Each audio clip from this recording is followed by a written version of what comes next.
আসসালামু আলাইকুম everyone, welcome back to my channel. আশা করছি সকলে অনেক ভালো আছেন। আমিও আলহামদুলিল্লাহ বেশ ভালো। কিছুদিন যাবত আমার ব্লগ করা তেমন হচ্ছে না। আসলে হঠাৎ কেন জানি ব্লগ করতে ইচ্ছা করে না একদমই। আবার অনেক সময় দেখা যায় অনেক বেশি ব্লগ করতে ইচ্ছা করে। আজকে মেয়েদের স্কুলে নিয়ে যাওয়ার সময় একটু ভিডিও করলাম। আজকে চিন্তা করছি টুকটাক ভিডিও করব। ইনশাল্লাহ সামনে থেকে আরও মন দিয়ে ভালো করে ব্লগিং করা শুরু করব। আমি প্রায় অনেক দিন ধরেই ব্লগিং করছি। ব্লগ করতে এসে একটা জিনিস খুবই ভালোভাবে বুঝতে পারলাম। ভিউয়ার্সরা কেন জানি ফেস না দেখলে তেমন একটা ভিডিওর গুরুত্ব দেয় না। তারা ফেস দেখতে চায়, ক্যামেরার সামনে মানুষকে দেখতে চায়। সেটা হয়তো আমার দ্বারা কখনোই সম্ভব হবে না। এরকমই আমার ব্লগিংটা চালিয়ে যাব। ইনশাল্লাহ সামনে যা হওয়ার হবে।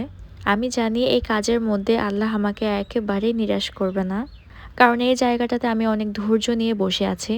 আমার চ্যানেলে অনেক মানুষ আছে যারা ইউটিউবে ব্লগিং করতে গিয়ে খুবই ধৈর্যহারা হয়ে যায় আর কিছুদিন পর ব্লগিং করা ছেড়ে দেয়। আমাকেও অনেকে বলেছে, এখনো পর্যন্ত বলে যে আমি একটা সময় ব্যয় করে বা কষ্ট করে ব্লগিং করছি, কিন্তু আমার তেমন কোনো সফলতা নেই। তবে আমি আমার আল্লাহর উপর ভরসা করছি। এতদিন যাবৎ যেহেতু আমি এই চ্যানেলটাকে এতটুকু পর্যন্ত দাঁড় করিয়েছি, ইনশাআল্লাহ সামনের পথটুকু আমার জন্য অনেকটাই সহজ হয়ে যাবে। আপনাদের সাথে আমি অনেকটাই কথা বলে ফেলেছি। এর মধ্যে আমি আমার মেয়েকে নিয়ে স্কুলে আসলাম।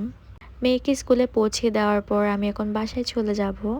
এখনো পর্যন্ত আপনারা যারা আমার আজকের ব্লগের সাথে আছেন, আপনাদের কাছে যদি আমার আজকের ব্লগটুকু একটু ভালো লেগে থাকে, তাহলে প্লিজ একটা লাইক দিয়ে বাকি ব্লগটুকু কন্টিনিউ করবেন।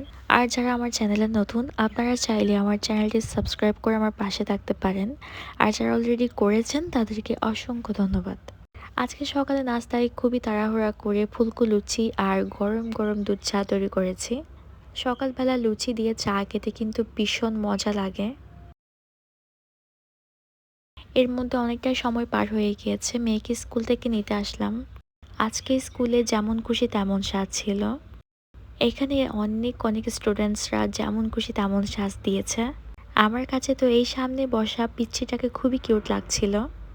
আমার মেয়েরা আজকে কোনো সাজ দেয়নি, কারণ ওদের 2 দিন পর ডিসপ্লে করা হবে। সেজন্য অলরেডি তারা রিহার্সাল করছে। ডিসপ্লেতে কিভাবে কি করা হবে সেগুলো আপনাদের সাথে শেয়ার করব। আজকে ওদের স্কুলে এসে অনেকক্ষণ ছিলাম আর খুবই ভালো লাগছিল। আজকে যেহেতু যেমন খুশি তেমন সাজ ছিল, এখানে স্টুডেন্টসরা যেমন খুশি তেমন সাজ দিয়েছে। এখানে কিন্তু অন্যান্য গার্ডিয়ানদের ঢোকা একদমই অ্যালাউ ছিল না। আমিও তারপরও আমার মেয়েদের জন্য ঢুকেছি।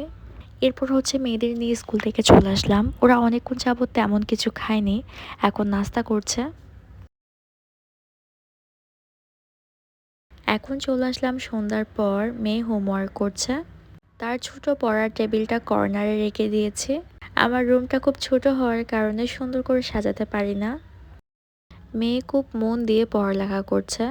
যদিও বা এখন ওর মনে চলছে ও ডিসপ্লে দিবে সেটা, কিন্তু তাই বলে তো পড়ালেখা বাদ দেওয়া যাবে না, তাই না? আগে পড়ালেখা, তারপর আদার্স অ্যাক্টিভিটিস। আজকে আমার ব্লগটা এখানেই শেষ করব। সবাই ভালো থাকবেন আর আমার জন্য দোয়া করবেন। আল্লাহ হাফেজ। আসসালামু আলাইকুম।